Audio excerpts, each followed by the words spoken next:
but where like Princess Diaries is a little bit more the internal story and less of the extant hero's journey, is that the ultimate threat at the end of the day is not the baron and baroness that want to take over the country if she abdicates. It's, that's like this weird little side plot of jokes that they throw in, wherein I think if it were the hero's journey, that would be the whole problem. Right. There would be that rival for the position, an enemy. Because for the guy, it's not, do I want to do this? It's a little bit, can I do this? But I think, and I don't know, maybe it is more like, can I do this? Because it's like, I think the male struggle is more reaching a goal, and I think the feminine struggle is more, am I good enough to reach that goal? One is about testing, one is about proving.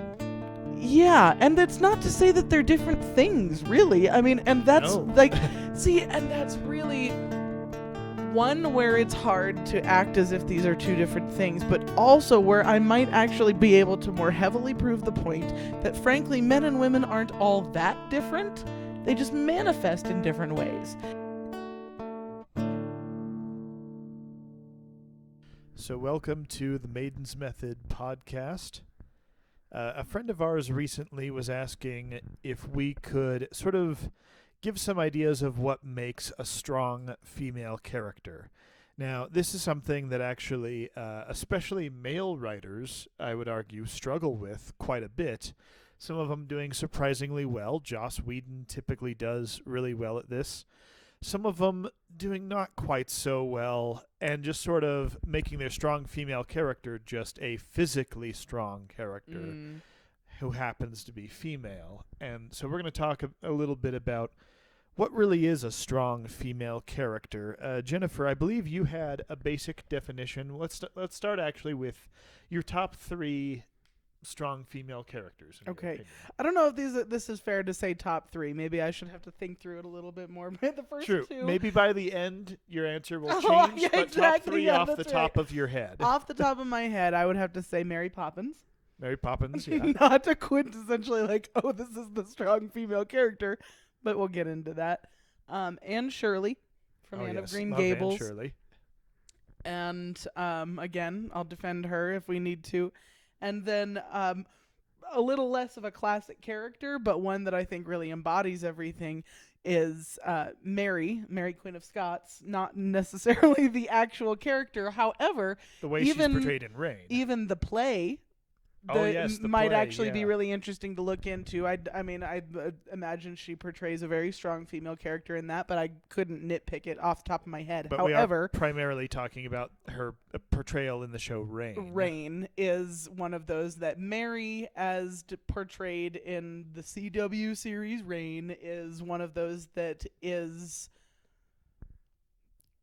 the sort of quintessential strong woman with all the right kinds of flaws and all the right kinds of strengths and motivations. And so basically I think it's not easy to peg what a strong female character is, because I think if we're to be fair, it's not necessarily easy to pick what the strong male character is, because it's not just physical strength.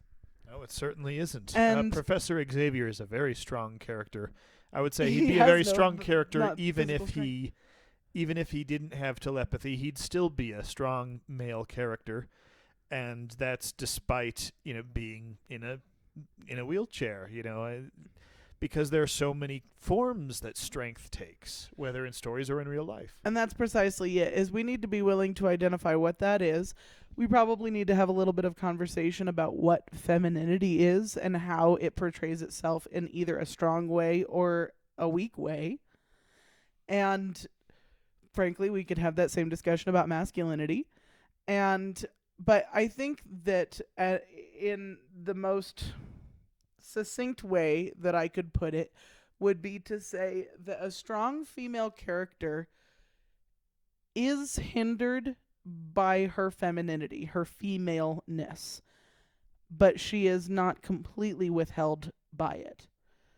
And while she uses her femininity to get ahead in the world, she's not abusing it or taking advantage of it.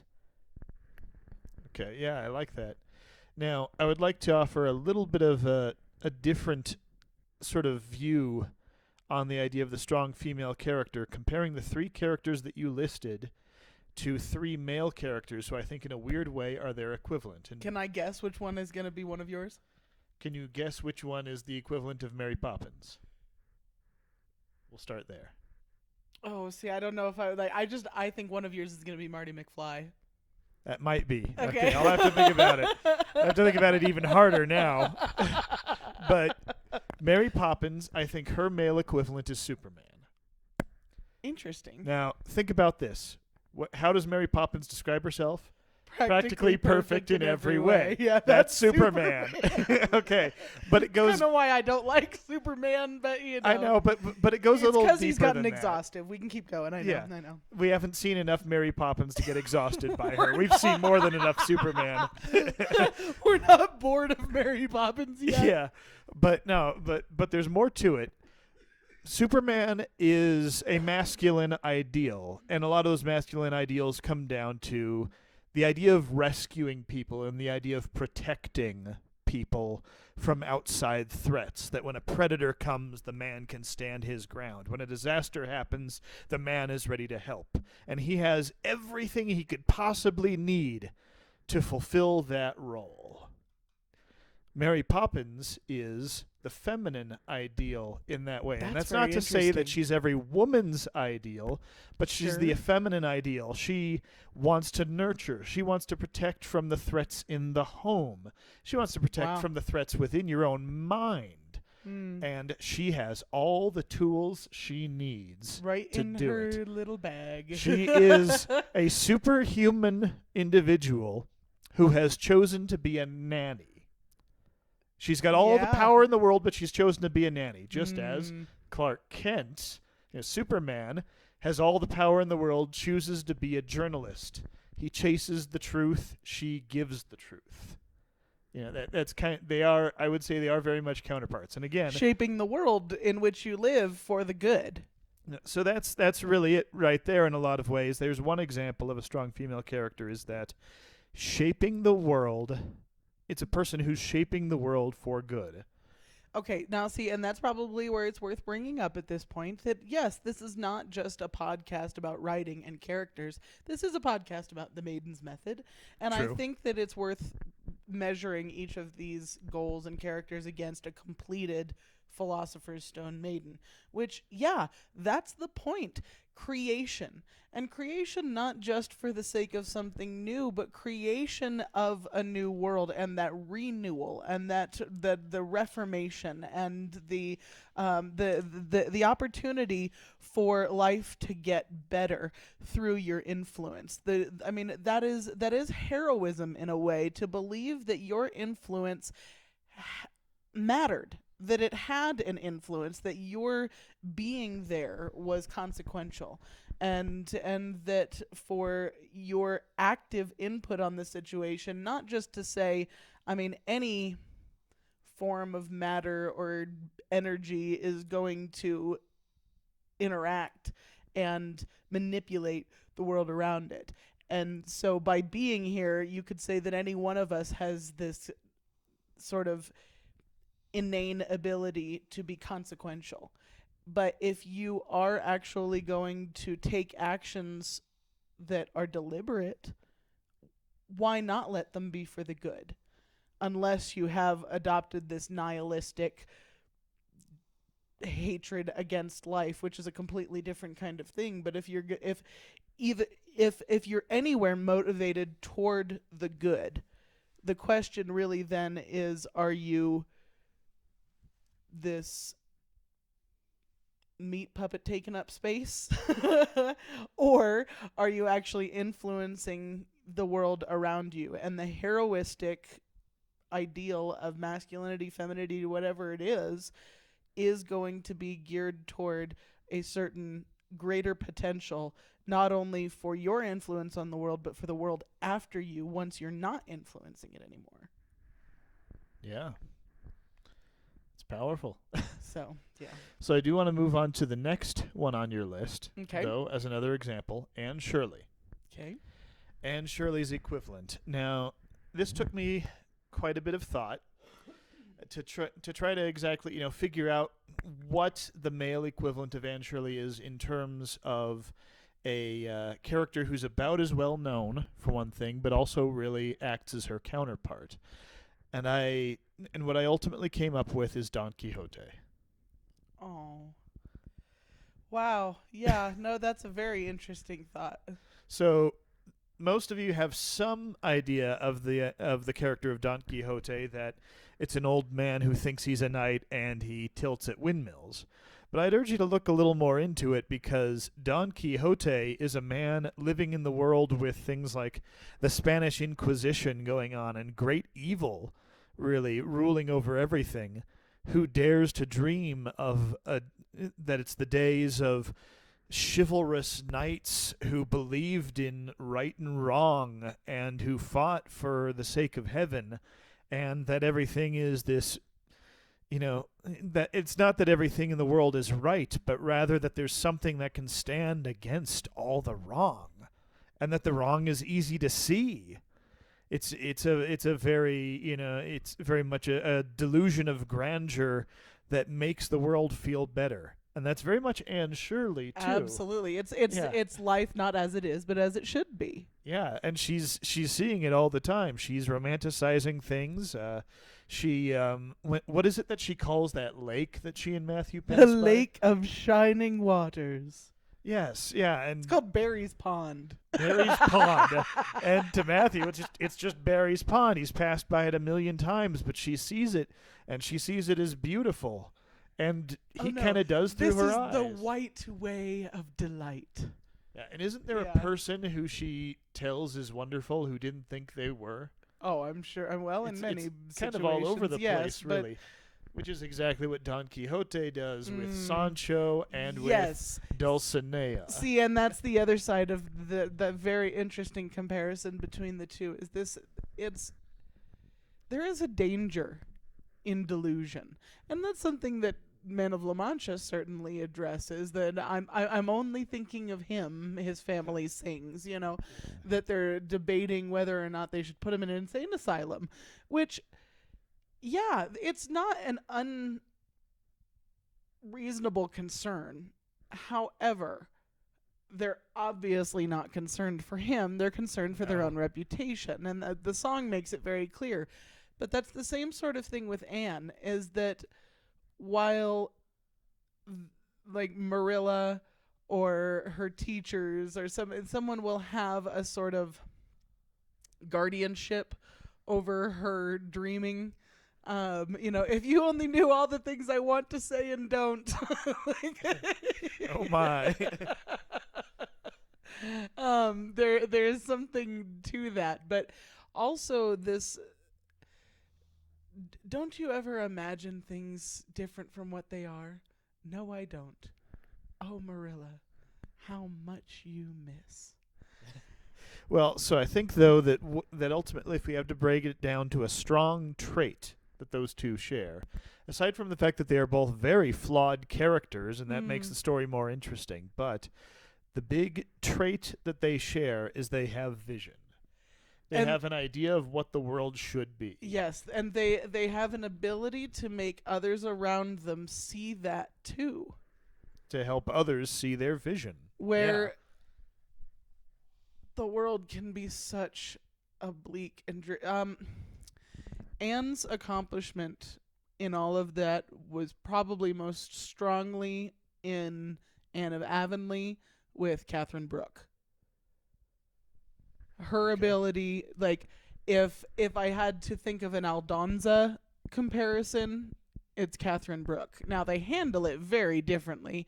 Anne doesn't come in saying, you're beautiful, no, and just treating her, as if she were amazing. But Anne, that's true, yeah. Anne does press her to see her own worth and value, and to answer to it, and to live consequentially as if it were a thing and as if it mattered. And that's part of that is both Aldonza and Catherine Brooke have lived lives where the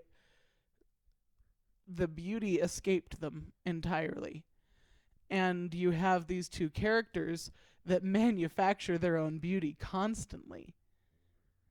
And and yes, there is a real danger of the Snow Queen. There's a chance wherein Anne could choose to make her world and keep her world fake. Snow Queen then being the archetype of someone who keeps a fake world up around them and refuses to see the real world. They end up sort of frozen in that state. Yeah. Building your world out of ice, which is fine if you live in a world of ice, but who does that? Yeah. Cold people. And if you want to remain a cold person and you want to remain in a world of ice, fine, but that means you have to perpetuate the environment around you to be a cold place and a fake place and one full of mirrors and breakable things that can go away as soon as any one person comes with any kind of warmth or heat or passion or change. And there's a real danger for people who choose to be icy. And because that world will melt eventually, bottom line. And that's where, I mean, Don Quixote learns that the hard way. Because let's face it, he does have some mental delusion. Anne just has an imagination, and she's not incapable of coming back down to reality. She just understands that there's not as much benefit down there. Yeah, her flaw is not the same ultimately as Don Quixote's. Don Quixote's is that sort of inability to accept reality. Reality is just far too terrible to him. But Anne's flaw, her big flaw seems to be she gets a little too overzealous. Distraction, Yeah. And sometimes it takes the form of distraction. Sometimes it takes the form of smashing a slate over poor Gilbert Blythe's head. Oh, Gilbert. He's sorry, Anne. Jeez. He called her carrots. Yeah. So we'll move on to Mary from Rain. Now, this is another one that I thought of, and I thought, okay, who else is this kind of really clever, politically manipulating character, this, but someone who does sincerely care about her family, her friends, her country, her husband, all these things, and has to sacrifice of her own heart to do what she thinks is best all the time. And, I looked at, just mentally was looking at characters from Game of Thrones, possibly, but honestly, it's Frances. I was just about to say, I was like, with this whole ramp up, you're going with Frances. You're staying in the same show. The only counterpart for Mary is Frances. He's the only other character I could really think of that loves their country that much and loves their people that much, their family, their friends, everybody. And even though they find themselves at odds with each other, it really comes down to them having different ideas of how to take care of all those things. Sometimes it's a matter of which one comes first among your many, many responsibilities, but for the most part, it just comes down to differing ideas of methods. Mm-hmm. Francis, yes. Henry's son, Francis, is actually a very strong king in a lot of ways. He's a strong kingly character. And if you look at him and you look at her, you realize that that she's also a strong queen, and it's really because they're doing the same thing with both characters. And that's another thing that I think makes them the strong characters. Sure, you could say that it's their cleverness, their ability to solve the problems. That is very important. That is very big for making a strong character. But that's more from making just an interesting character. What makes a Mm. strong character, I think, is that passion, that idea that they care about things.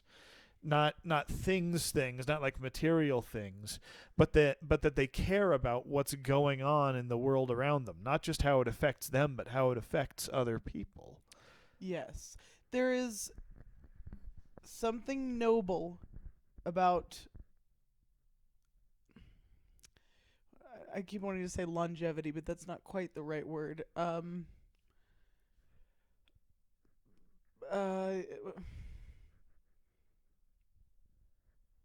Heritage. Yes, Um, yeah. there's something noble about understanding that. I mean, on the one hand, it is about consequential problems or benefit that could come from your actions, but also that to someone who sets up something for an inheritance is considered far more noble than someone who doesn't. Someone who is willing to judge their actions based on what it's going to mean for those around them and those after them, and all of that is something that lends to a stronger, more noble character. One that you have to believe that strength of character comes from the opposite of what would otherwise be easy character. Yeah. Yeah, and you know, furthermore, what's our proof that they really do care that much? It's how much they keep sacrificing. Oh gosh, yeah, they do. They're Oh my always gosh, sacrificing. A strong character constantly. is always sacrificing of themselves. And that's not to say, I mean, there's the cliche way of sacrificing, which is very final and very good end of the story kind of way, which is the character literally giving their life. I mean, there's a reason why that idea is everywhere, but there are lesser forms of sacrifice that can be made along the way. Time, effort, you know, resources. Doing something that breaks their heart for the sake of what's Mary good. and Frances do Mary that and so Frances much. do that all the time, and you see so much. how much it breaks their heart every single time they do it. The actors did a great job. The writers did a great job. Everyone in that show did an amazing job with that. Just showing how heavy every decision is. The pain of what they're giving up is just expressed so well. And I think that that's the idea in writing. I don't know exactly how to tell you what words to use or anything like that, but that's the idea, is that when if you want the audience to identify with a character, to identify them as strong, make them sacrifice and show that the sacrifice hurts. Mm-hmm. Whether by just empathy of the situation that the audience may have, but then have the character talk a bit about their feelings, even if just to the audience. It's kind of like you can show that Rocky is a strong character when he is beating up the cow carcass in the meat shed. But you can also show that Rocky is a strong character when he refuses to go for the demeaning commercials. Yeah. And that's the thing, is it's like, look, this is a guy who, yes, has physical strength and puts himself through a lot to train and to gain it. But this is also a point wherein he realizes the strength of his own character and his own worth and his own family, that he is willing, one, to go for these commercials in the first place, but then also to have the situation where he's like, okay, these guys are mocking me, and and have to go through that whole struggle of understanding who he is, and having to have this debate in the whole second movie of money and caring for your family versus who you are and who you represent, who you are to yourself. You know, Adrian, I've never asked you to stop being a woman. Please don't ask me to stop being a man. What a line. Oh my gosh, it's so powerful. It's so powerful. And yet it is that same kind of thing where you can watch the struggle and the sacrifices being made. It's why we love Rocky. Yeah. And And then we see, of course, the more obvious physical representation because he always gets the absolute tar beaten out of him in every single movie, and Yes. his face is always all messed up when he goes to tell Adrian that he loves her. you can yeah, Adrian. You can show struggle and you can show sacrifice. And I think it's worth comparing it to the physical struggle, the physical sacrifice of it all, the energy spent, the pain felt, because that's what strength is, where we have used what is a possibly concrete measurable thing that you would say, oh, I can lift 100 pounds strong versus I can lift 50 pounds strong. But if we're going to measure that on the more ethereal plane, it basically does have to be measured against the strength and the struggle and the sacrifice and how much can you bear. Yeah. And in the movie Rocky Balboa, which you haven't actually seen, he literally says to his son, "Life isn't about how hard you can hit; it's about how hard you can get hit and keep moving forward. That's how winning is done." Whew. That's heavy. That's if you had to sum up the theme of all the other Rocky movies, knows that better than anyone. Yeah. it's him laying it down in terms of what's the lesson to be learned from all this. Now, so I want to get back to the Maiden's Method and let's strong think female of a woman characters. that does Who's that the same. female equivalent of Rocky, The who makes female those kinds of okay. heavy sacrifices but maintains her dignity, who is all about how hard she can get hit and keep moving forward? Because that is a thing with a lot of female characters. When you think about why female characters in action movies in particular can be a little difficult, because let's be honest, in the best action movies, just in terms of the actual action scenes, the hero gets the crap beaten out of him at some point. He's in terrible shape by the end. He's all bruised and beaten because we want to know that it was hard for him and he kept going because we want to believe that's what we would do in that situation. But female characters in action movies, that gets a little difficult because we don't want to see a woman suffering like that. And I think. And that's fair. I wish I knew this character a little bit better to speak to it. But part of me wants to say Jane Eyre. I'm not familiar with the character at all. Yeah, I'm sorry. and so I wish I could speak to her character a little bit better about still being. But I mean, as far as overcoming. Yeah, like the whole story just starts out with her abuse, and actually, where I actually find it quite interesting that Anne with an E does very heavily play on that Anne having a stronger connection to Jane Eyre, which Gotcha, yeah. actually makes a lot of sense when you know the parallels between the characters, because there is this sort of being born into a world of suffering, continuously being knocked down. Jane Eyre her parents die. She is then given to the care of her aunt.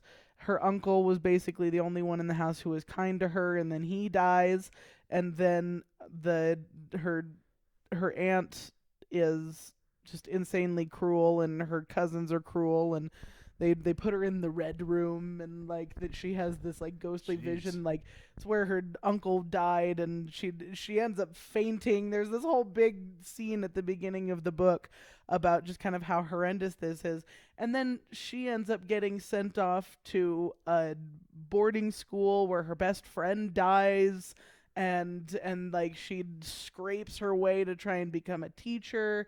and then just this guy that she's with is all back and forth, and that really is more of the whole story. And like there's just a lot more that she just keeps getting knocked down, and Keeps getting back up. there is Well, actually a bit of a happier ending, thankfully. Yeah, I think then that the answer actually turns out to be pretty obvious, really, of what's the female equivalent of Rocky? Cinderella. Oh, yeah. They literally call it a Cinderella story in the movie. Yeah. I can't believe I missed Everybody that. calls it the Cinderella story when you do that. Because it's Yeah. about someone who's been down on their luck, kicked around, trying to get by in the world just any way they know how, even though it's very unpleasant, who suddenly is offered the opportunity to go to the ball. Yes. Yeah. And they both kind of have their own fairy godmother / mentor, because Cinderella literally has a fairy godmother, but Rocky has Mickey, which in terms of the movie, and you get this, the way the story is being told, even though Rocky has to work for it and Cinderella doesn't really, as far as we see. The whole moment where they're given the thing that they need in order to go to the ball is done in a musical number. Yeah. It's about as long, the Rocky training montage and the bibbity bobbity boo. Now the thing is, though, they both work for it actually quite a bit, but in different ways than you would expect, because Rocky isn't just working for his dreams when he's trying to get stronger and when he's trying to be a better fighter and all this. He's working towards his dreams by trying to be a better person and a better boyfriend to Adrian, right. and a better friend. His pursuit of Adrian is very much going after his dreams. Yeah, and the thing is, Adrian even spells that out in the third movie, where she says, all those fights you won, you didn't win them with muscle, you won them with heart. You won them because you had something worth fighting for that was more important than what the other guy had worth fighting for. That's really what it is, and it's that strengthening of the heart, and that's the same thing with Cinderella, her incredible strengthening of the heart. And even though she's in this terrible situation, and there doesn't seem to be a way out, she never stops dreaming, and she never stops hoping, and she doesn't let herself give in to despair, no matter how bad it gets. Because to despair is to turn your back on the Lord. That's right. Yeah, exactly. Probably didn't get the voice right, Can't but I got the you imagine you were in the depths of despair? No, I cannot. I know you made Marilla Irish. I like it. Yeah. See,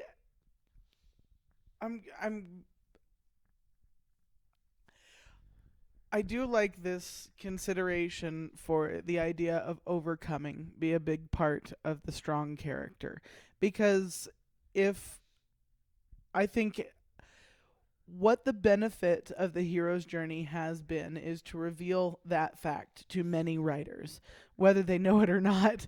I think it's become enough of the zeitgeist and story development and teaching at this point. Someone recently, I said, do you know the hero's journey? And they were like, no. And then another person said, well, they probably know it without knowing they know it. And I was like, yeah, you probably do. So it was just, it's become... Because if I were to use the sort of phrases that say, the dark night of the soul, or talk about archetypes or the fool, or, any one of the archetypes for that matter, people would be like, oh, yeah, okay, I know what you're talking about. So there is a sort of pervasive aspect wherein this has just become a thing to have character struggle. We talk about that. But the way that it manifests in the character struggle for the hero is the trials and tribulations, where after they've met the mentor and already crossed the threshold into the new world. What you have with the Maiden is 1, 2, 3 punch right off the bat. And that's the sort of thing that I think makes people forget how to write these characters, because we've all seen the trope. It's like, everyone wants to change it. Everybody's trying to give the girl back both of her parents, and everybody's trying to give her a life wherein she's not just being pulled from muck, because it's like, well, gosh, why do we keep doing that? And while I understand wanting to change the things that we just keep doing when you don't even know why you do them, I get that motivation. But really, the question is, no, no, no. Take a step back and ask why you're doing it, and consider whether or not it's worth continuing. Because I think what we're running into is all of these female characters who are following the hero's journey. And therefore, it's really like, yeah, sure, you told a hero's tale, and congratulations for you, you used a girl, woohoo. But you're not really telling the feminine story. Yeah, and that is the difference in a lot of ways between what we see Hollywood, what we see writers in Hollywood trying to do versus what they do well, oftentimes without even knowing it, I guess, because you can still tell a very feminine story even in a more masculine kind of setting. Like, you could tell a very good, strong female story in something like Star Wars, even though that's a very traditionally masculine thing. And I would like to say, I mean, I know this is pretty controversial, but I actually think they got pretty close in a lot of ways with Rey. They still made her journey a little too masculine, and well, at the same time, I don't know, falling short of what we expect to see when someone's going through the hero's journey. The problem with that is that they were putting her in a big world, That's true. a big established world. The thing about the feminine story, the Maiden's method aspect, and wherein it's not absolutely necessary that you tell a girl's story, but that you tell the feminine story, is that the feminine story is the internal one. It's the characterized story. It's the internal threat versus the external threat. It's the sort of more personally motivated, as opposed to what Star Wars is, frankly, which is a Greater good motivation. a greater good motivation, a very large interconnected planet story of overlord sorts of you have hyper order. This is a very Petersonian kind of way to bring it up, but when your threat is hyper order, you're not telling the feminine story. The feminine story is going to be the feminine threat, which is going to be hyper chaos. That's true. So it'd be interesting to run that down, because some people could probably challenge us on that statement in and of itself. There may be a few things where, you could see that get a little wishy-washy, but I would be willing to put that out there now as just maybe a foothold worth testing, because I would say that that any time that you do have a distinct feminine threat showing up in the archetypes of the hag, the snow queen, or the dragon, that it is going to be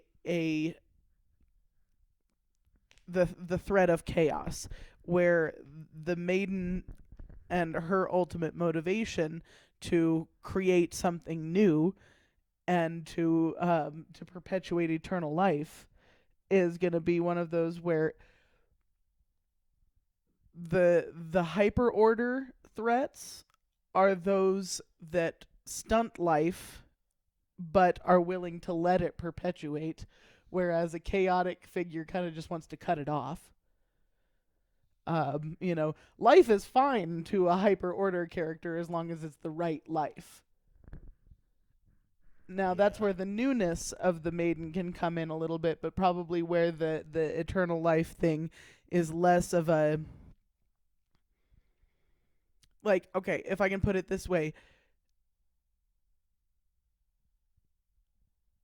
most of the hag-like feminine threats that you're going to find do not want the maiden to perpetuate life, because half the problem is that she is younger and prettier and better and more lifeful. Yeah. So the threat itself doesn't want life. The hyper order characters, the Empire does want life. It wants it See, to though, continue. I feel like I disagree with that a little bit in the sequel trilogy of Star Wars, and I don't mean to make this a Star Wars podcast. Well, okay, but I know that's all right. Let's go there. the thing is, if you look at the Empire in terms of how it was in the original trilogy, yeah, it was hyper order. They wanted everyone to obey. But if you look at the First Order, and moreover, if you look at the Final Order, all they're doing is destroying everything in their path. With the Final Order, Palpatine has made a fleet of Star Destroyers, every single one with a Death Star cannon. The only reason you do that is because you're planning on raising everything. It's a bit dragonish, yes. It's an extremely dragonish thing. It's the idea of destroy the majority of everything that exists until all that's left is so weak it cannot possibly stand against you. Two things that makes me think of. One, probably why the greater overarching trilogy is truly Rey's feminine story. Yeah. Two, where I think what she's actually confronting and where Star Wars gets a little muddled in all of this, her real feminine threat is herself and her family. Yeah. So, and it's kind of manifested in that idea of you have to look her grandfather, because he is literally hoping that his spirit will live within her. Right. That's very archetypal. Probably, yeah, well, exactly. I know. For them to bring in the familial connection eventually is like, well, yeah, see, okay, sure, yeah. but the fact, but it's that idea of he's a feminine threat, which is a funny thing to say, but he's a feminine threat who literally wants to be a spirit living within her.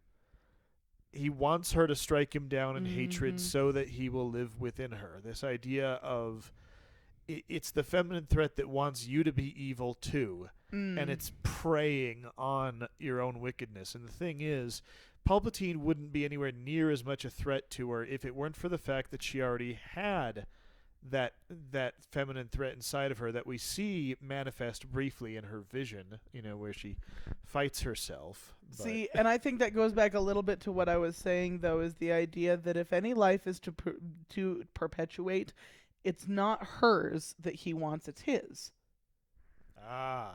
Yeah. So what, and that's, now, that's also a little bit different. I'm not going to say that for the overarching sense of the Maiden that she wants her life to be the one that is perpetuated. That's basically never the case.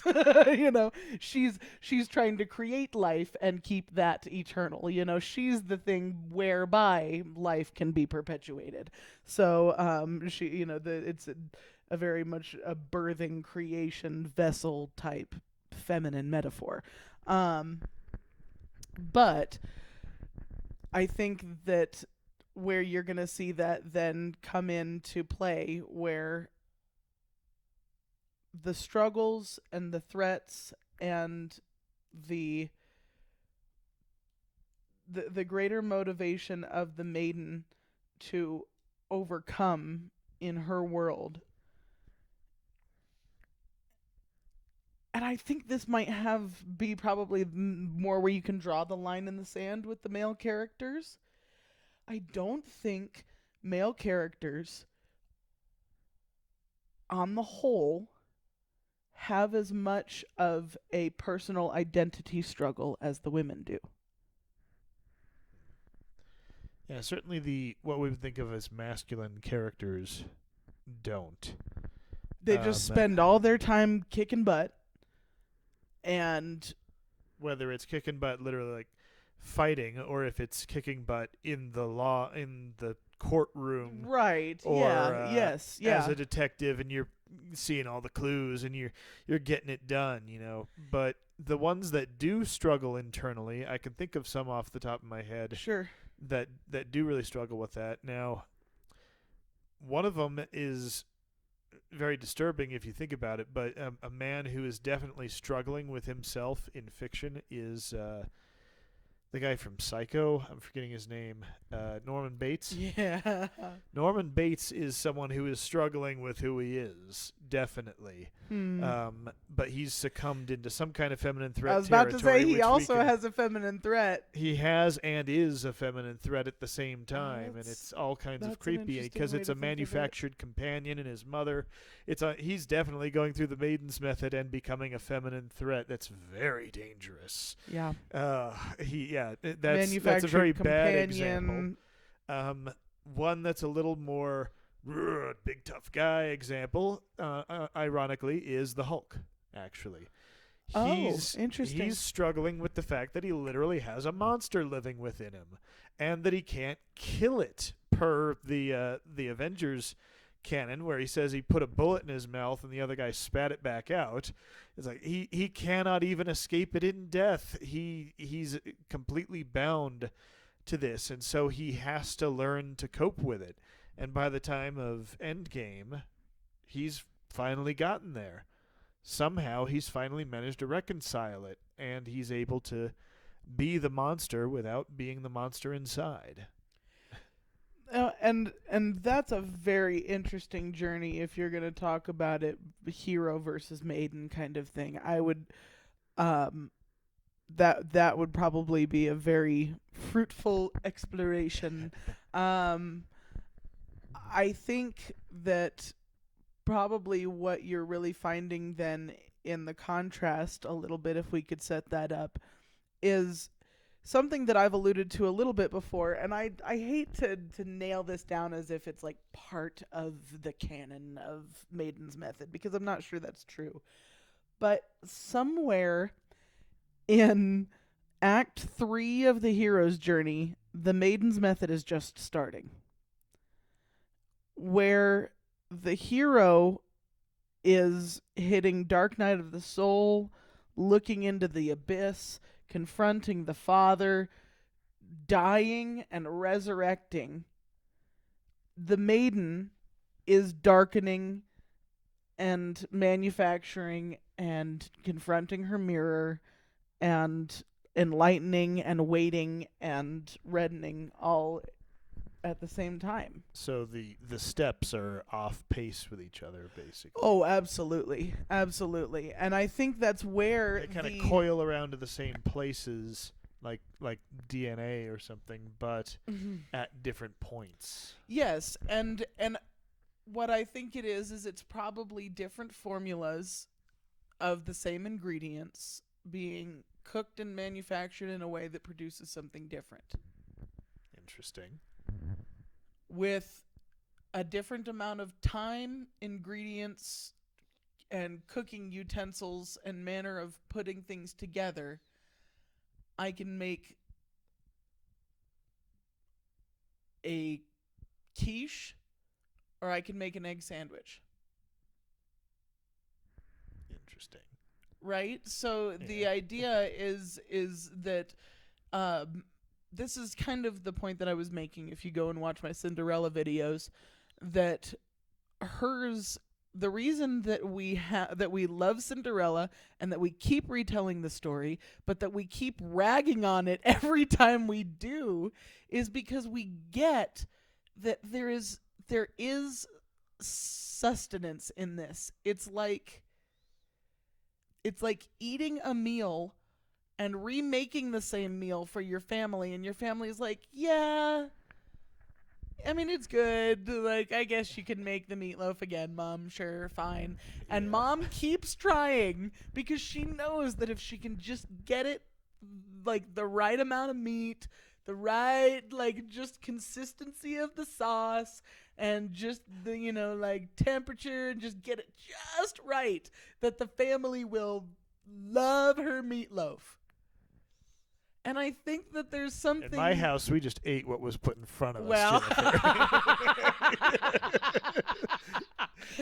That is not the world we live in anymore, Nico. That's I know. The thing. In the world in which we were raised, that was how media went. That was how storytelling went.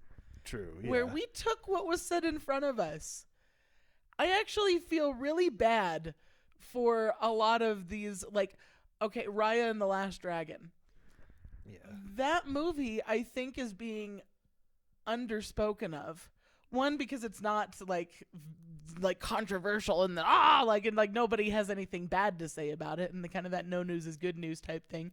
And it is really good, and it is beautiful, and it's stunning, and it's like amazing to see. One, of course, COVID, all this fun stuff, it may just not have been seen by as many people, but the word of mouth, I think, is actually being a little bit stunted by the fact that the only word of mouth you're getting are things like that video that you watched where it's like, the message isn't really what we want it to be. And Yeah. the thing is, we waited 20, 30 years before we realized, hey, have you ever noticed that Ariel doesn't learn anything? Huh. We had 20, 30 Yeah. years of loving Aladdin before we realized he's a tool. Yeah. We had 20 to 30 years of like being mildly interested and confused by Hunchback of Notre Dame before we were like, oh no, wait, this is brilliant. And yet this one part is why it's a little off-putting and I don't like it. And so these sorts You're of talking about the gargoyles singing the yes, guy like you, right? yeah, exactly. I know that most parents who took their kids to see it, that was the hellfire scene. Like, what have I done? What am I exposing my children to? I have But honestly, as an adult looking back on it, Mom, if you're listening to this, I am so glad you let me see that as a kid, because when I saw it as an adult, I was better able to get it because I had seen it as a kid. And it's such a powerful message. It's horrifying. That Yes. scene, of course, it is absolutely horrifying, Oh, but but it it's feeds so into the very amazing. powerful message of the whole movie, really. Yes, and that's the thing is, could you imagine if they tried to release that movie today? It would be so visceral and talked about and controversial and back and forth and opinions Yeah. everywhere, and nobody would actually just go see the thing and form their own opinion. And I think that we have, going back to this metaphor that I was making with cooking and it all, it is this idea where we have a benefit wherein we can keep trying these recipes and we can modify them a little bit. But what we're not doing is trying to make them better. Unfortunately, I mean, in many situations, I think that it is kind of, some of them have become a sort of cash cow problem. But where any one of these, whether it's Maiden's Method, Hero's Journey, or as we've noticed, Westerns have a unique formula. Yeah. There are some stories that, and okay, this was another thing that I was trying to explain to somebody on how this sort of works, is music is music. Like, anybody can basically come in and have a knowledge. I even heard Eric Weinstein talking recently about the ba ba ba that shows up in music and ethnography all over the world. Like, I mean, out throughout history and time and space, and like, it's like, what is this tonal thing of, the A440, like, like what is that sort of energy that we're all responding to?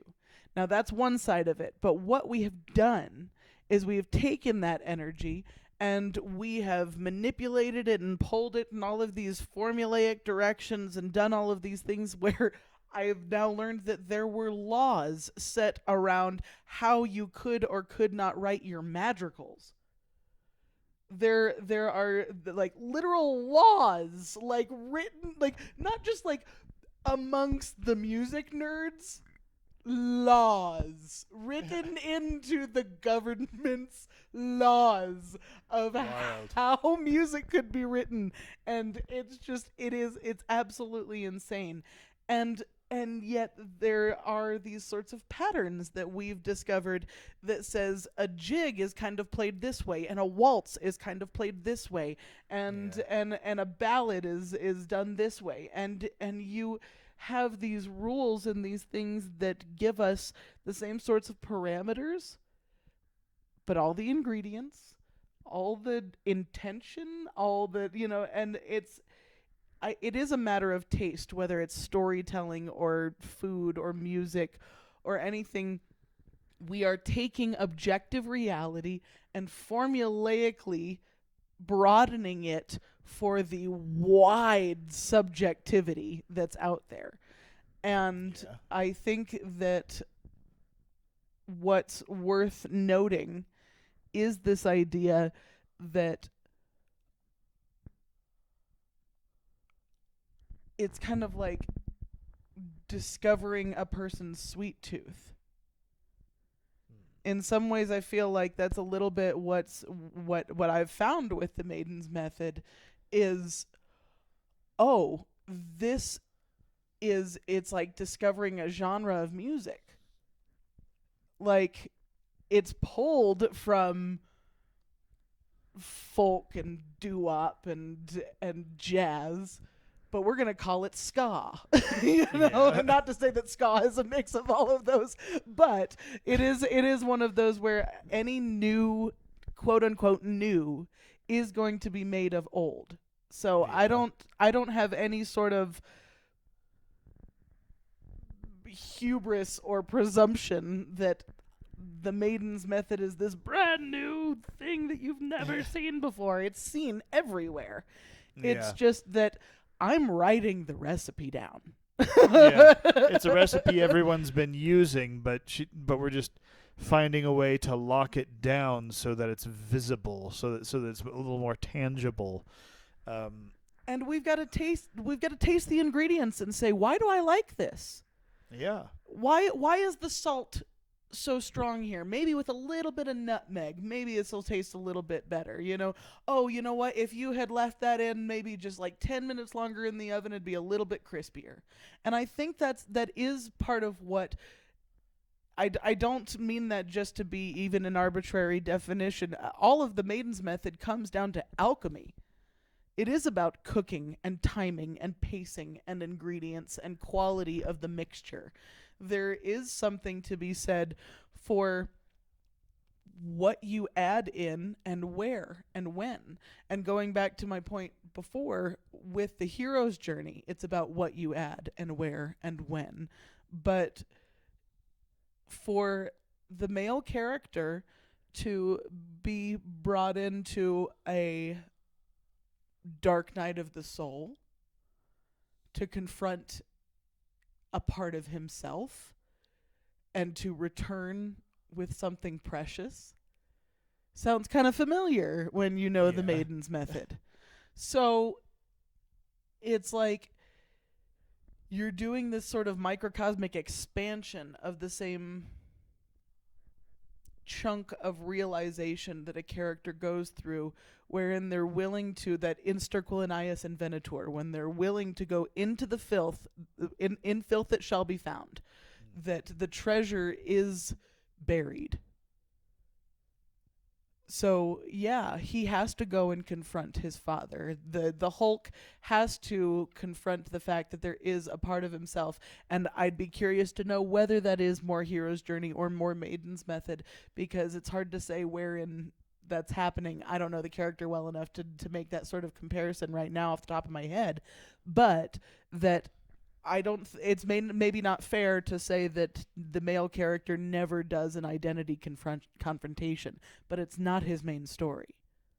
That's true. His main story is blowing up the Death Star, helping save the city from the alien invasion. His main story is winning the case, and the inner journey becomes secondary to that ultimately in the hero's journey. Whereas the Maiden's method, the inner journey is primarily what's going on, and if she does something external as well, it's usually on a relatively small scale, but can be on a surprisingly big scale. I mean, even in movies that you don't think of being as pretty epic, let's stop and think about Princess Diaries for a second. She becomes the queen of a country. Right. Yeah, exactly. She's, that's pretty epic. How many fantasy stories are about a man becoming king? Okay. She becomes a queen. That's interesting though. That's because I was just thinking, this, but the first inkling of the Maiden's method I ever had was, why are all of them locked in towers? Yep. What is up with the tower? The problem that I found was that when we're going to talk about the epic journey, the man's actually going on a journey. If you were telling the man's story, he would go and become king, and we would watch him being king. Yeah, or we would watch him journeying, going places. We would watch him leave his world, go to Genovia. He would meet up with the queen and be there, going through trials and tribulations in order to be the king, in order to do all of these things. The reason we see this slight difference, now if you know the movie, obviously, I'm talking a little bit through what does in fact happen. She doesn't go anywhere. She's still just at home, but she still meets a mentor. She still goes through trials and tribulations, learning through what it is to be obviously, the hero's journey is just in these stories now. Like, they're all being written that way. It's okay. We're going to see it one way or another. But the emphasis becomes that they kind of leave it there. And I think that's something that where you can see that she's not really becoming a hero, and where it's, if you know the hero's journey, you're like, well, that's weird. I mean, why doesn't she go through a dark night of the soul? Like, didn't she, when she couldn't make it to the event and her car breaks down and then she gets rescued from the rain? Is this punishment for not driving with a licensed driver in the front seat? I don't know. Maybe it's a little bit of a cheap Made to Sit and Wait, and it's a little bit of a cheap Dark Night of the Soul. In both stories, it's not a great emphasis on either, but I think that the fact is, and I don't like to be like, yeah, all but for this one part, it's different. Or it's the exact same except for this one part where it's different, I should say. Because it's the beginning of the story, mostly, where you're going to see the difference between the maiden and the hero. Are they called, or are they being... are they leaving, or are they being let go? Is a good question to kind of differentiate between the two at the beginning. But where, like, Princess Diaries is a little bit more the internal story and less of the extant hero's journey, is that the ultimate threat at the end of the day is not the baron and baroness that want to take over the country if she abdicates. It's, that's like this weird little side plot of jokes that they throw in, wherein I think if it were the hero's journey, that would be the whole problem. Right. There would be that rival for the position, an enemy. Because for the guy, it's not, do I want to do this? It's a little bit, can I do this?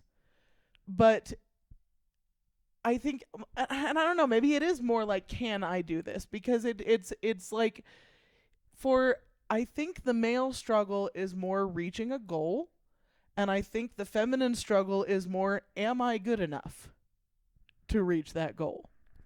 One is about testing, one is about proving.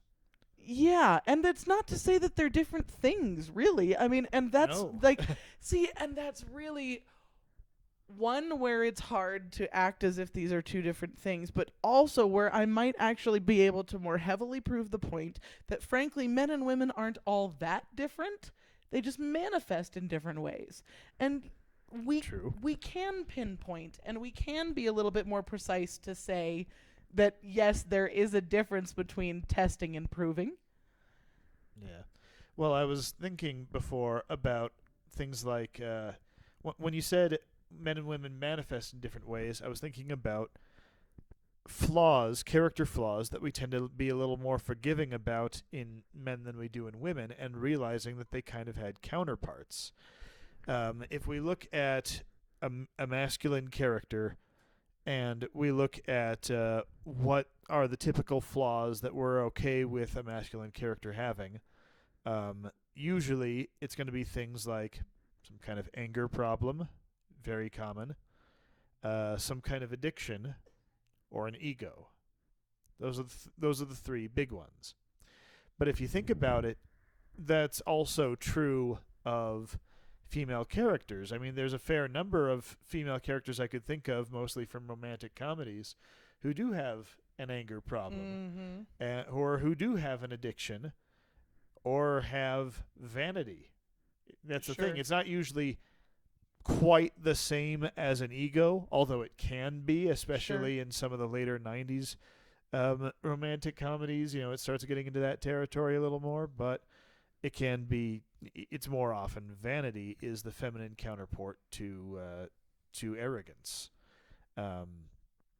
And vanity and, feminine, of course, can still apply to men. There are certainly vain men that we see real life and fiction.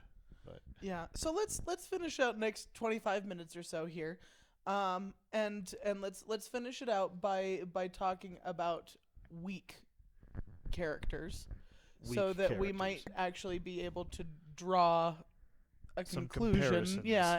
Now, the first weak female character that was supposed to be a strong female character that comes to mind, Elsa. Ooh, that's a good one. I was going to say Trinity from The Matrix. Oh, interesting. She is supposed to be a strong female character. Yeah.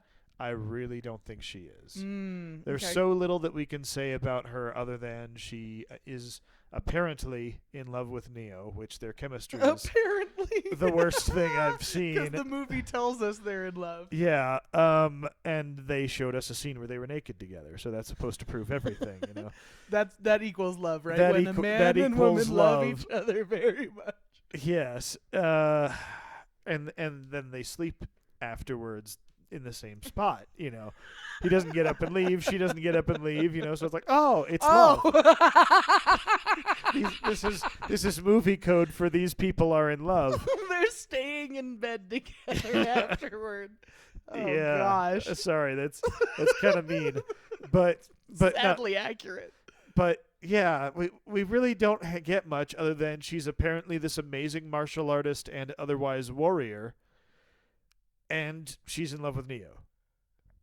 We don't get, and the thing is, they give us backstory on Morpheus a little bit.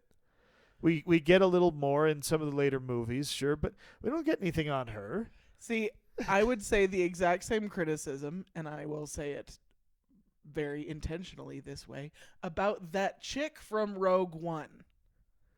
Yeah. Because seriously, who even no one ever talks about that movie. No one ever talks about her, because not only was it not that interesting of a movie, she was boring as all get out. I remember walking out of the theater thinking, wow, I'm pretty sure she not once ever had an I think, I feel, I wonder statement. Or an I want. Yes. Yeah. Sort of a lack of self-awareness. A lack of any awareness. Yeah. See, and okay, but is that not quintessentially the problem when we're talking about these characters? Because apparently, as we've discussed, the feminine story is gaining and obtaining a grasp on self-awareness. Yeah. So a character, a feminine character, a female character that doesn't have that is like, what are we even doing here? Yeah. A woman who doesn't know herself, who isn't striving to know herself, is no woman at all. That is not a real character. That's not a real life. No woman on this planet is not disturbingly self-absorbed. And I'm telling you that because the idea really is this same sort of thing where this hypersocial anxiety always comes from this idea of, I wonder what they think about me. And every single girl in the world needs to be told and reminded and remind herself, no one is thinking about you as much as you are thinking about you. That sounds like a classic introvert problem. Fair? Too. Yeah. That's very fair. So- I am a classic introvert with anxiety. Is the maiden's So- method is the maiden's method actually the introvert's method? Is it Could just, it could it is be? it just you, Jennifer? No. Here's the thing. A lot of people are introverts, and if you think about it, in general, introversion versus extroversion does tend to fall more in line with the women being introverted and men being extroverted. Now, granted, it's like a 51% to 49% kind of thing. It's such a small difference, really, Yes. but it is there. And it's a fair point to bring up because, yes, look, when we're talking about feminine and masculine, not to get crass, Grasp. not Oh. to get crass, Don't get grasp. but I think that really the idea is about the external versus the internal. And that is where the archetype of feminine masculine comes into play anyway. If the male genitalia, it's like it's ironic to say that when we're talking about femininity and masculinity that we're not necessarily talking about genitalia, because we're not. However, the irony of that statement comes from the fact that the reason those words mean what they mean is because of genitalia. Okay? It's like Feminine when literally we've got the means to chords. suck. Ooh. Like- okay. Like as in, okay, sorry, not to get weird about that because your reaction made that weird, but that that it's about suckling, like nursing, and so yes, but it's the idea of having external or internal representation. If you're going to, if sound people know, like, oh, I need a feminine cable. Yeah. They're not talking about I need a lady part cable. They're talking about I need the half that is the wall plug half. Well, there's a weird example of this in Jurassic Park. That scene Yes. where he has to tie the seat belts together, and it's two female Yeah. parts. Yeah. And then later on, they say all the dinosaurs in the park are female. They can't possibly reproduce. And sure enough, they life finds founds a a way. way. They reproduce. yes. And it's that same kind of idea that just because it's referring to that internal and external, like you're saying. Yeah. That's why it's become such a symbolism. Really, it's Right. become a metaphor for so long that it's ingrained subconsciously. But see, and that's the thing is where it's actually kind of sad that we're losing this sort of dualism with that representation because it is ingrained in us in a way that we don't even really realize. But the binary aspect of the internal external, and that they are not mutually exclusive, but rather that they are interconnected and that they play into one another, that they are meant to fit like puzzle pieces, that the plug is meant to be the if you're going to talk about an extroversion introversion sort of way to think about it, yes, introverts and extroverts need each other.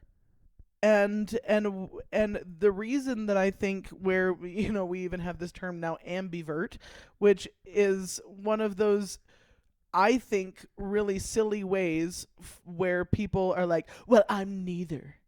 It's like, no, you're both. We're all both. What do you manifest more? And I think that's the Like same. It's like the Jungian archetype of the anima and animus. Yes, absolutely. It's not about deciding, oh, I'm the anima, or oh, I'm the animus. It's like, no, dummy. You're supposed to put the two together and have conjunctio. You're supposed to have this conjunction that allows the best of the animus and the best of the anima to work together and to inform each other. And that's the kind of thing where I think you can see the hero's journey and the maiden's method in some characters, depending on how you tell the story, depending on where you put the emphasis. Harry Potter, we've talked about, has a little bit of this going back and forth. Princess Diaries, as we talked about a little bit. Now, going back to the sort of weak characters that were meant to be strong, I had brought up Elsa because I think it is that same sort of thing where when we see now, I had defended a statement that I made of one of my more popular memes that the traits that we consider to be toxic masculinity or sorry, the traits in female characters that we consider strong would be deemed toxic masculinity in males. And spicy. Yes, no kidding. And I had someone go, what? And rightfully so. I was kind of waiting for someone to challenge me on that because almost too many people agreed. And it was like, no, let's see if we all know what we're talking about here. But in my recollection of all of this, Spinelli, great character. I love Recess. This is a fantastic show. But if she were a boy, she'd be the bully. Yeah. We would call that toxic masculinity. We would call her a problem. She'd be Harold. She'd be Harold. Yes, absolutely. Harold absolutely from Hey Arnold. Yes. I really hope our listeners are getting these references. Yeah, well, I know. Not just because I'm hoping they can keep up, but because I hope their lives have been blessed to know these references. I'm pretty sure we're talking to the millennials for the most part. All you 90s kids out there.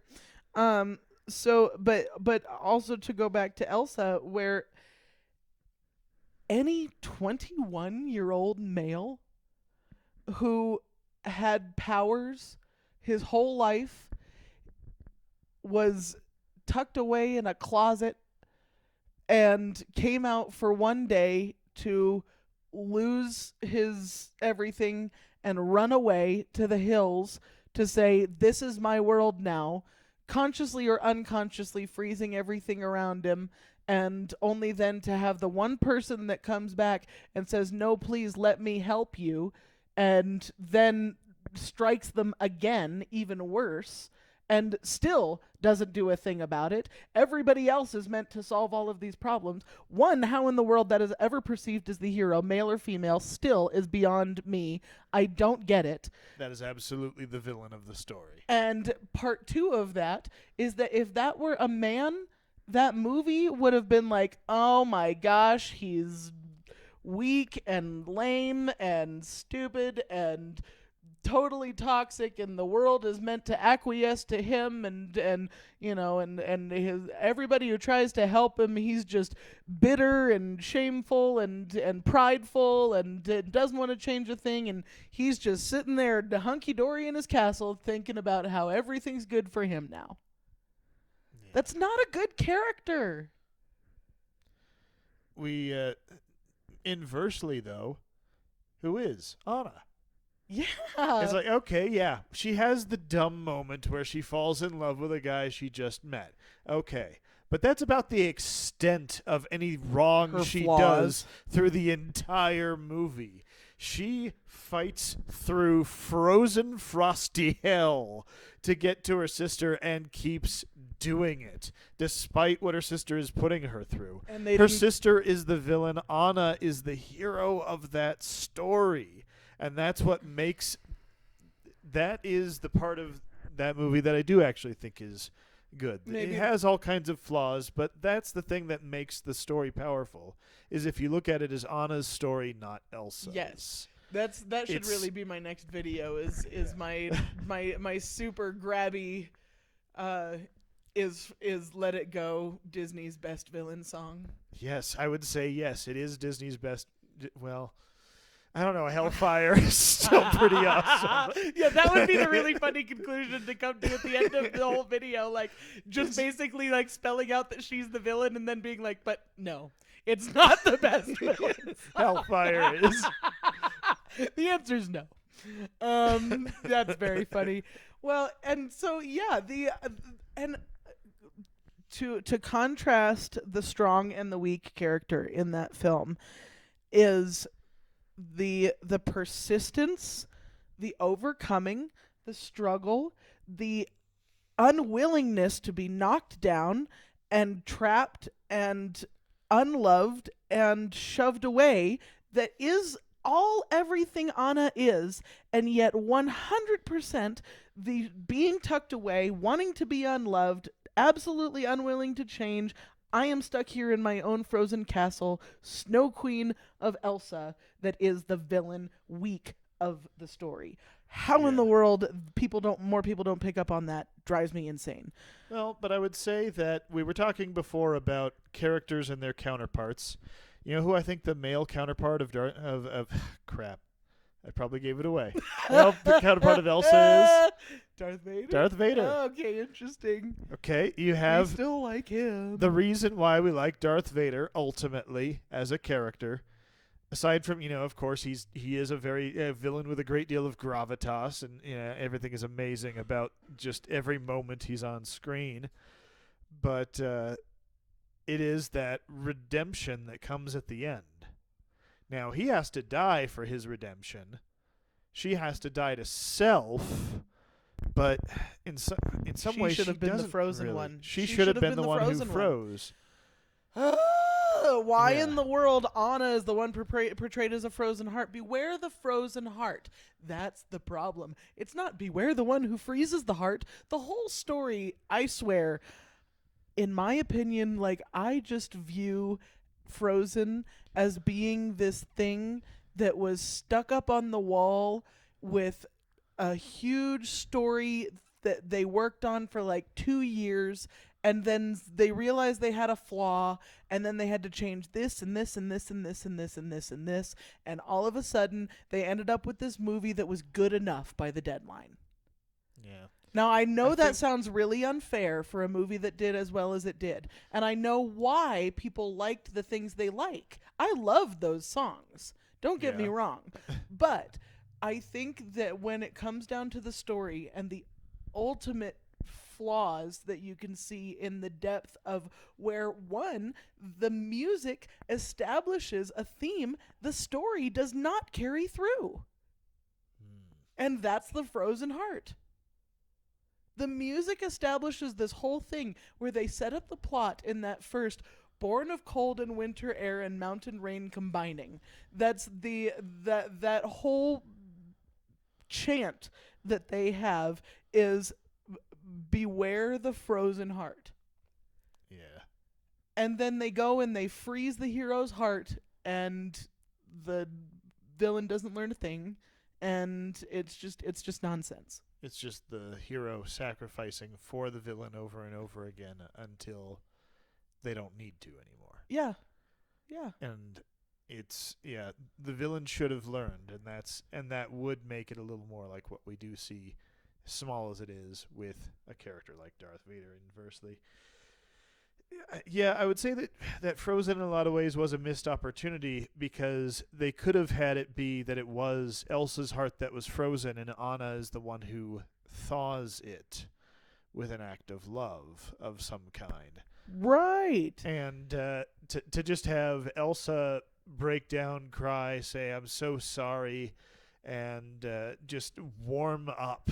To have it be Or- that she warms up and that's what unfreezes the land. Or cut out the weird subplot of the what a twist, where all of a Yeah. sudden I'm the bad guy, even though we've had no lead up to this whatsoever. It's one Yeah. of those really bad reveals where if you go back and watch the movie again, It doesn't make any it doesn't sense. make any sense. Yeah. Rather than being like, oh yeah, they set that up the whole time. It doesn't make any sense. What would have been better is to cut that entire subplot, have him actually be a continuously benevolent character, and come to her in that moment saying, come on, we got to go do this. We got to take care of people. And having her be like, no. The world's frozen. Everything's screwed. This is my life. I'm going to be stuck here, and I'm just like, I've always been trapped, and I always will be, because my sister apparently ruins everything that she touches and always will, and I'm always the one who reaps the consequences of her irrational actions, and I guess that's always gonna how it's gonna be. And then when she has completely confined herself to that reality, that's when Elsa needs to walk in and go warm her heart. Yeah. Yeah, that would be great. See, and I know that some parents were kind of happy about that prince turning out to be a bad guy because of the whole angle of they wanted to warn kids about, people who might be predators, or people who might lure you into a toxic relationship by seeming all too perfect. And I get that, but to me it seems like if you're going to have that be your villain, that needs to be its own movie. Yes. Because that needs to be explored. That can't just be dropped in, oh, look, here it is. No, you need to get into that if that's going to be the message. And that would make a very powerful movie. Absolutely. Do a Little Red Riding Hood kind of story like that. Yes. Oh my Come gosh. on, seriously, Disney, you've got fairy tales to work with still. Oh my gosh, seriously. Oh, man. Seriously, untapped wells. Why have we not seen a really good Hansel and Gretel? Yeah, that would be amazing. I think, you know why? I think I know why. People don't understand that story. No, yeah. I think I know why. People do not understand that story. Only through the Maiden's Method have I slowly been able to crack, like, oh, and like maybe just hints of what it's about. maybe I'll do a little bit more of like, and it because it is archetypal, and that's one of those where I think something people forget with archetypes is you don't need to nitpick the originals. You need to nitpick the parts that have stayed. Because it doesn't matter to for those who are in the know to say that Rhodopis is a Cinderella story, in my opinion, is kind of nonsense. All you have is a shoe and a prince. like a shoe and a princess. And yet but there are these iterations where it's like, okay, when you do have a shoe and a pumpkin and a girl and a ball and a stepmother and a godmother, those are some weird elements to keep bringing up over and over and over again. Yeah, the elements that survive for a reason, just like in the Arthurian tale. What survives in the Arthurian tale over and over again? The magic sword, Excalibur, that makes him king. And it doesn't matter if it's given to him by the Lady of the Lake or pulled from the stone. Point is, it's the magic sword. Lancelot and Guinevere. You have Lancelot and Guinevere and the fact that their affair destroys the kingdom. You have Merlin, the wizard, who taught him... and this is really interesting. I don't mean to interrupt you. I mean, yes, but like, Mordred is not one of those that stays part of the story, which I think is super interesting. Why the downfall of them stabbing each other at the same time is not actually something you see in every Arthurian tale is something really interesting to me. This some of the broader and grander elements of the original narrative are not necessarily the archetypal things that remain. Yeah. So it is. I just think that's a really fascinating part of that, where to say like what, like the themes and the like. No, but this is like the fate coming back and the inescapable duty, and he was meant to come into the kingdom, and then he was meant to die, and then he was meant, and this, running from your from having the bastard child of incest come back to haunt you is like, oh well, yeah, okay. There's a lot to know and to see into that. But while that is analysis of the Arthur story of Arthur, that's not what has become the overarching. It's not an Excalibur. It's not a Guinevere. It's not a Lancelot. Yeah. And that's worth discussing, why some elements remain and why some don't. And going back to, what got us on this digression, that yes, there are certain like a Little Red Riding Hood where again, I don't know if everybody really knows and picks up on of course, the stranger danger, yes. But Yeah. you need to tell that story. You can't just tell that story with stranger danger. You need to tell that story with a girl who's willing to crawl into bed the whole time saying, "Wow, Grandma, what big teeth you have." Yeah. Those kinds of elements, if you don't understand your source material, you are 100% going to get a really crappy retelling. We know that. We've seen this over and over again. The problem, the reason that Last Airbender was one of the worst things ever was because every person watching it knew what an insult it was for Shyamalan to say that he was a fan of the source material. Yeah. It's like, you never watched one flippin' episode, you idiot. Like, you watched the clip show of people who weren't even fans. I know you don't care about this show. You can see it. You can feel it. And I think, unfortunately, that's kind of what we're getting from Disney these days. Is it's like, I'm sorry, Frozen was supposed to be Hans Christian Andersen's The Snow Queen? Even remotely, like, even as source material to even hint that that's where that came from is nonsense, in my opinion. I'm not sure it's fair to refer to Frozen as these days, though.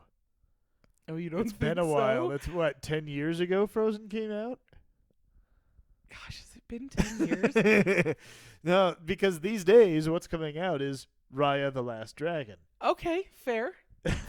Okay. And Moana, now, certainly. But okay, do you know the source material for Raya the Last Dragon, or No. or Moana? Like, that's what I'm talking about. Is when it comes to adaptations and things, and persisting a story where you're honing on archetypes and perpetuating those. Okay, so we're coming up on an hour and a half here. I said 25 minutes ago we'd wrap it up, so we can go ahead and do so. But do we have closing thoughts on? We've talked about weak characters and lack of motivation. We've talked about strong characters and overcoming. Again, I don't. Maybe it's kind of like femininity, masculinity. Maybe it's. Well, I think whether the character is male or female, what makes a strong character comes down to ideas like they care about things that are greater than themselves. They are good at what they do, of course, whatever it is that they do. They endure in who they are despite the horrors of the world around them. And they have a vision of what the world should be. I think that those are the primary things that we hit on way back at the beginning.